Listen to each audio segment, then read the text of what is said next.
Hey, hello, welcome. It is somehow creeping toward the end of January, and if you were like me, you kind of reined in your spending for January, tried to kind of reassess, recalibrate what your budget and finances are looking like. But, there are a lot of books coming out very quickly, and we're quickly approaching that time where personally, I'm going to be wanting to buy a lot of books. Now, I have been buying more books the last couple of years. One, because I'm just in a better financial place as I've become more established in my adulthood, thankfully.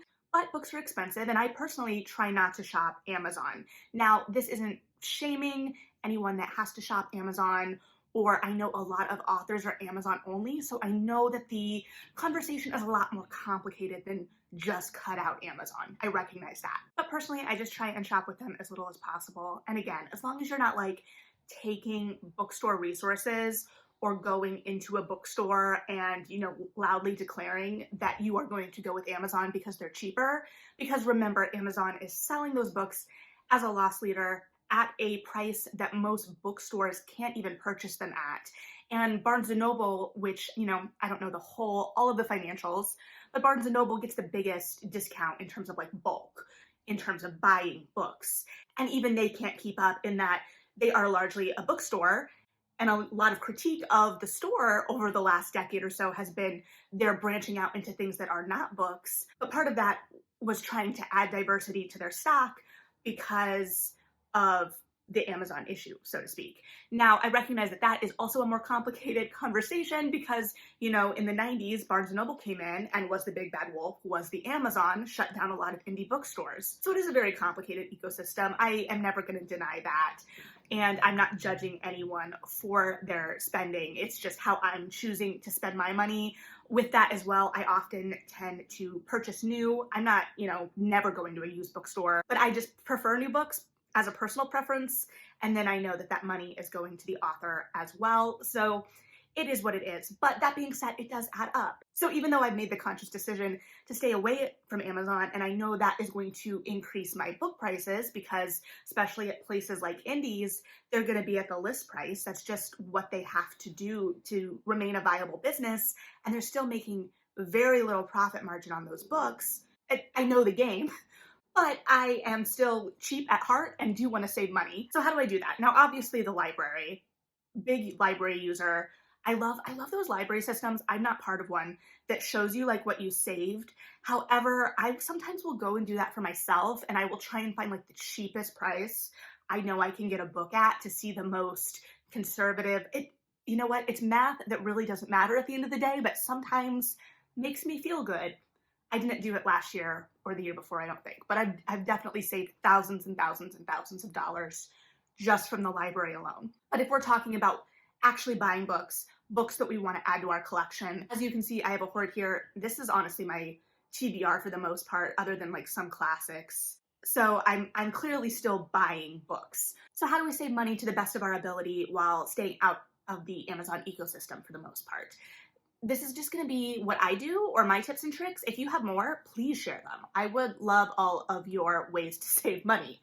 But first and foremost is going to be loyalty programs with your bookstore. Whether that's Barnes & Noble, whether that's loyalty programs with some of your indies, and I'll talk through some of this. Barnes & Noble obviously has their membership. There is a cost associated with that. It's $25 for the year unless it's changed. I was a member for years and years. I dropped off when the Waterstones takeover happened and the coupons went away to a large extent. I think they've been kind of experimenting with the program. I did see that they added like a birthday reward of some kind. I've been wanting that for years and I'm not sure what that looks like, but I do know that you still get free shipping from the website and you get 10% off in store. I used to be able to stack those coupons like none other. Like you could stack a 20% off discounted book with a coupon and then your member discount. I used to get like the Discover New Writer Bays books for so cheap. And it was a way to take a risk on a new author for me with like less financial risk. I loved it. So that is always an option. I know for a lot of people, Barnes & Noble is the only bookstore you have. That does pay off. And I do think that they serve a really important role in the literary ecosystem. If you have indie bookstores near you, it is worth it to look into their loyalty programs. Now, I recognize that I am very lucky in Chicago with the sheer amount of indie bookstores at my disposal, and I have a couple loyalty programs I'm in terms of the stores and then what that means. So one store, I get 10% off as a part of their membership for free. Another store, you can pay basically like the Barnes& Noble 25 for the year, and you get that same perk as well as like extra member sale days. And I'll talk about some of those extra sales as well. And another store, I'm part of their membership, and there's generally a member sale as well as they keep track of my purchases. And I will get like $10 off after a certain spend. I get that at the other store that I get the 10% off at as well. So there are lots of ways of just kind of tracking that. Now, I wish I could say I was a lot more strategic about what store I shopped when for what. Most of the time, it's just what's most convenient for me, but there are a lot of robust saving options there as well. And then there are the sales that come along as well. So the member sale for certain stores where you get extra savings, generally 20% off of your entire purchase. Generally, those happen around the fall to my observations. And then the bookseller in particular, on Indie Bookstore Day every year so far that I've been here, they do my favorite sale of the year where it's a draw your discount. So they have like a bag or whatever full of like little slips of paper that range from like 10%, I think, to like 40%, maybe 50. And you draw at the register before you pay, and you get that discount off of your entire purchase. So I think I've gotten 30 or 40% before, maybe even last year. I think I made out really well. So I usually try to make them my first stop on Indie Bookstore Day because I know that I can load up on a lot and get that discount on top. And I think they actually track my spend for reward as well, which I wasn't aware of until I got a reward and then had to like sit and think about how much I had spent to that point and like judge myself a little bit. But then I was like, hey, I got $10 off. So that was nice. And along with sales, it's definitely worth it to keep your eye out. I noticed some really good sales from Barnes & Noble this last year. They hadn't been playing around with like their book haul things that like did well or didn't. Generally, those are going to be books that they've got deals with publishers on discounting in terms of like maybe the publishers just had a lot of extra copies, a lot more than they anticipated or whatnot. And so that discount came about. But I also noticed like this year, obviously, we got the 50% off all hardcover sale at Christmas time, which I'm still kind of reeling from. I'm like, what? That was a big sale. So if you were a Barnes & Noble employee during that sale, like hats off to you, especially like coming right after the holidays. I can only imagine. I'm sure you're tired still. And then I also like this year, earlier in the year, they had the 25% off pre-order sale, which was fantastic. That's actually how I got my To Paradise copy. 25% off if you know you're going to be ordering the book on a pre-order. Like that's a great deal. So just keeping your ear to the ground in terms of rewards programs and making sure you're getting the most bang for your buck. Even when the programs cost, generally they're going to give you that discount with the purchase. So even if like you're paying 25 for the year is honestly what I see the most, whether it's Barnes & Noble or I've seen multiple indies with the same kind of deal. But generally when you're signing up for that membership, they will give you that deal that day. So you're easily saving at least a couple bucks per book right away. So it's something to think about. So that's kind of how I track like physical books. And then we move into ebooks and audiobooks, both of which I still funnel through indies. So with ebooks, Kobo, and I just got my first official Kobo e-reader for Christmas, which I'm very excited about, and we'll probably talk about more later as I kind of get used to it and can talk more in depth about the reading experience and my opinions on it. But I immediately went to the website because I was looking for deals, and I signed up my Kobo account a long time ago.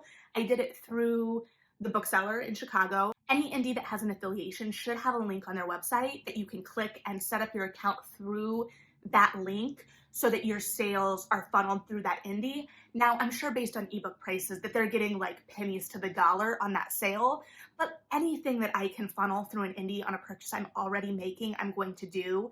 And when I log on to my account on Kobo online, it tells me the indie, so I know that it's associated. It's great. So of course I was going on looking at the daily deals because that's definitely a way to save. And anytime you see something on sale for Amazon, if you see an author tweeting about a deal with Amazon or anything of that nature, odds are it's also going to be on sale at Kobo, Nook, whatever your e-reading platform preference is. And I noticed Kobo, like as long as you have an account, which I think you have to purchase, they have a rewards program where it keeps track and you get points for every dollar you spend that can then add up and be used for free books. And they also have like a platinum type membership, which I don't have yet, but I'm going to get. I'm just waiting for when I'm going to buy some more books. In that, you'll get double the points that you would get if you just had the free membership. It's $10 for the year. You get 10% off all purchases in addition. And I think that comes off of the sale price as well. So that will add up quick. And then you get like those extra incentives. So your points are going to add up quicker for free books. I also think I think it said you get one free book a year. So in and of itself, that could easily pay off depending on what point system they have set up. If it's like new releases, I don't know. But I think that could pay off very quickly. Ebooks, I love, but obviously I've had critiques, and if you've been here for a second, about the cost, particularly of frontlist like literary fiction, because those prices are sitting around $15 for the ebook when it's frontlist, when it's just come out. And that can be very hard for me to justify. However, like I've been reading To Paradise that I bought physically pre-order, and my wrists hurt. Like I forgot what it was to hold a book that hefty, and they used like a thicker paper. So there are times that it's worth it to get the ebook. And then of course, with romance, you can consume more there as well. And I know that that is one of the main critiques in terms of romance readers with indie bookstores, is that oftentimes the shelf space is not given to romance titles. And I understand that critique. I've talked about it before. Again, I think that's one of the reasons we're seeing a huge shift to the trade paperback form, is that those are returnable for bookstores. So there's less of a risk if they don't sell in their store, things like that. But the ebook, the Kobo avenue, is always an option. And so far, I'm really enjoying the reading experience of the e-reader as well. So I was excited to see a robust rewards program that looks like it's really going to pay off. And then in terms of audiobooks, I use Libro.fm, which I always have linked down below. It is also associated with indie bookstores. I do think it has a little bit more freedom in terms of you being able to access your audiobooks even off of their dedicated app, but I'm not savvy enough to really be able to navigate that or know enough about that aspect. What I can tell you is that it costs the same as like Audible, which is like your Kleenex brand at this point for audiobooks. And then you also get the extra member discount on purchases. They also have a really excellent sales section that usually cycles every month. And as a member, you also get that discount off of the sales price. I actually started with them a la carte because you can buy books a la carte. And I started only getting stuff from the sales section as I kind of figured out if I liked it. I do have a few small critiques. Like if I'm reading a book in physical and trying to do it in audio at the same time, their track list is like tracks, not chapters, like little critiques. But overall, I actually really prefer the Libro.fm app to the Audible app. And I have like tried multiple audiobook platforms. So I just personally prefer the Libro.fm interface as well, but the sales sections for sure. And within the last year or two, I've lost all track of time. They have added in like audiobook clubs, which you don't have to like be a member of to get the discount, but you can sign up for the email to be reminded when the titles flip over, if you're not like me on the first of the month waiting for it to be midnight so that you can see what new books are on sale on Libro.fm, even though you have tons and tons of hoarded up audiobooks. You know what? It's one of the small things that brings me joy, and I'm going to allow myself to have it. Anyway, so they have like young adult titles that flip out every month, children's titles, romance titles. I actually really like the romance club because they generally have some pretty hot titles, whether they're just, 6 months to more years old. Well, months isn't a year, but you know what I mean. And it's basically usually Avon titles, which is my favorite romance publisher. I know particularly with like people that have gotten into romance online, I think Berkeley might be like the hotter romance publisher property for a lot of people, but I love Avon. And they do have generally a good mix of like historical, contemporary, paranormal. They have options. And even just their general sales section usually has some really good titles. Like right now they have Slay by Brittany Morris, which I did an audio when I read it, listened to it, and I loved it. So I would recommend their sales section for sure. Even if you're not going to commit to a monthly subscription, a monthly membership, you can generally find really good titles in the sales section, and the discounts are significant. And then if you are a member, you are going to get the extra discount as well on top of that. So that's how I do audiobooks when I'm not getting them from the library. And honestly, at this point, all of my audiobooks are Libro.fm because I can't trust myself to get through an audiobook fast enough at this point before it needs to be returned to the library. So that's how I'm doing it. Now, on top of bookstore rewards or extra discounts, what have you, there are the publisher rewards, in which this case, I mean the Penguin Random House Reader Rewards program, which I didn't know about until like 2020, and I am kicking myself for not having signed up the minute it existed. So I don't know if other publishers have this program. If they do and I missed it, please tell me below. But for any Penguin Random House title you buy, which is a lot of titles because they are a lot of the industry at this point, unfortunately, you can submit proof of purchase through the Reader Rewards program after you've set it up. You'll like submit your receipt or proof of purchase along with the ISBN. And they do accept audiobooks and ebooks as well. Any book you're buying, whether you're buying it from Barnes & Noble or an indie rather than the publisher website directly, and then you can submit for those points. Now, I haven't done it for an ebook. I know on the books I've purchased and submitted, all have been hardcovers, paperbacks, and audiobooks, and I've gotten 10 points for every title. So I don't know if, like, say you bought a discounted audiobook or a discounted ebook, what that would point out to. I do know that I've gotten the 10 points on my like monthly subscription. Like if I were to use my monthly Libro.fm credit on a title, it still gave me the points, even though technically I paid $0 for that, except really I paid $15. And so I'm sure they know that. So again, I haven't tried it with a discounted title yet, but I'm assuming any opportunity for points adds up. You have to get 120 points to cash in for a book, which is a lot, but you're still getting something. I have averaged about a book a year so far. I actually have a credit I'm going to cash in February, and I'm like halfway through earning another credit because it does, once you've earned a credit, it does have like a 6-month expiration. So I was hoping to cash it in on the new Emily St. John Mandel, but I'm not gonna make it quite that far. The only caveat I would give with this is I think you have to submit your receipt within like 2 weeks of purchase. So just making sure you're on top of it. And the only maneuvering I have to do in this is in pre-orders. So I generally make sure that I submit within 2 weeks of that payment date for pre-orders. So I just submitted one for To Paradise because I ordered it through Barnes & Noble. Barnes & Noble doesn't technically charge you for your pre-order until it is shipped.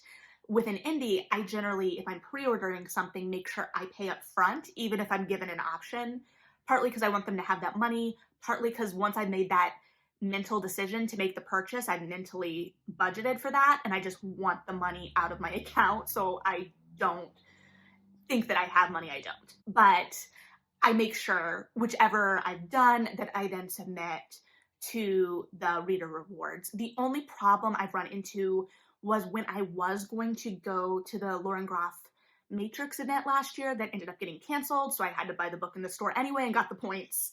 Because I was getting the book through the event and the event ticket was technically the thing, they weren't going to give me the points for it. And I was trying to contest it, but then that same day I got the cancellation email and I was like, not worth it, gonna go buy it anyway. But I was a little frustrated by that, not gonna lie, but a free book. So it gives you a credit up to like $30 and it's free shipping to you as well, which I wasn't sure about when I first cashed in, but that is indeed true. And you can go under the 30, but you can't go over from what I've read. So you can't pick something more expensive and pay the difference. And if you pick something less expensive, you're going to eat the extra value because it's just the free book up to a certain point. So you're not going to like cash an extra $7 if you spend less. So I have been using those on new hardcovers to try and get the most bang for my buck out of that. Now, something that I really haven't done a whole lot, but is an option, is trading in or selling books to a used bookstore. You're not going to make a whole bunch of bank on this, like, to be clear. But if you're already looking to make room on your shelf, you have some things you want to get rid of, and you have a used bookstore nearby or an indie that also sells used, it could be worth it, especially for like those indies that do used and new. You could get store credit and then use that credit toward new books.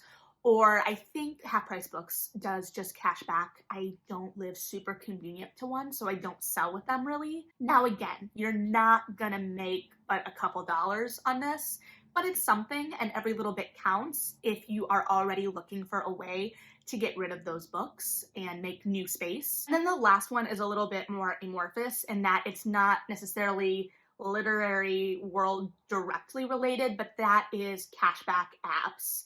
And a couple of the apps that I use give you, basically you can cash in for gift card credit, and Barnes & Noble is an option on both of them. I will leave my referral codes below because you will get extra rewards within a certain time of using them if you sign up under that code. I, of course, will get a little bit of a points kickback on that as well, for full disclosure, but it's just another way to make money back. I use these pretty regularly. The two that are going to directly lead to Barnes & Noble gift cards, if that's an option that you want to explore, is Shopkick, and then the other is Fetch. So Shopkick is a little bit more like going into stores. There are certain stores, as long as you have the app open, like Target and CVS, you'll get some points just for walking in. And then there will be like select items throughout that like rotate through, that if you scan them, you get points. If you were to buy that item that is on promotion and scan your receipt, you'll get more points. And I think right now there's like a whole bunch of like, especially chain restaurants on there, that if you eat at that restaurant, scan your receipt, you'll get points that way. And sometimes you can watch like little ads on their Discover page and get a couple of points that way. So I mainly cash in on there through walking into stores, scanning, and then watching those ads. And then Fetch is the other option, and that is a receipt app where you'll scan in your receipts from purchases you make, and you'll get points based on those purchases. Right now, I believe every receipt is guaranteed 25 points a scan. And then if you have purchased something that's on promotion through the app, you'll get extra points for those purchases as well. I generally don't alter my shopping habits based on the promotions unless like it's a really good deal or it's something that's already kind of like on my list. Like if the brand of toilet paper I buy is already the brand of toilet paper I buy, and I see that there's an extra reward for it, maybe I'll grab a pack that week if it makes sense, but I'm not going to go out of my way to buy something. So in that way, it's not like I'm spending money to make money, but I'm just kind of slowly accumulating the points that then will pay off later. So it does take a second depending to store up those points. It also kind of depends on what you live around. My mom is able to score a lot of Shopkick points because she lives near a lot more stores than I do. So it just depends, but definitely good options. And then those gift cards, and I have cashed in those for Barnes & Noble gift cards and been able to use them at the register. It just pulled up on my phone, and then it gives the PIN number for the cashier to scan in. Or if you're wanting to use it online, you can, just type it in like you would a normal gift card. And then I'm always also scanning my receipts from when I buy books at bookstores into those apps. Well, Fetch, not Shopkick. Shopkick doesn't recognize non-chain stores, basically. So yeah, that's kind of how I help myself save money on books, help justify buying books, or make my book budget stretch a little further than maybe I could before. If you have other tips and tricks that you personally use, I would love to hear them because clearly I like saving money. Hopefully this was helpful and you're able to save a little bit more this year as well as we all embark on a brand new reading year. So thank you for hanging out. Read something good, maybe even pick up something new with some discounts and enjoy it. Like and subscribe if you feel like it. And yeah, bye.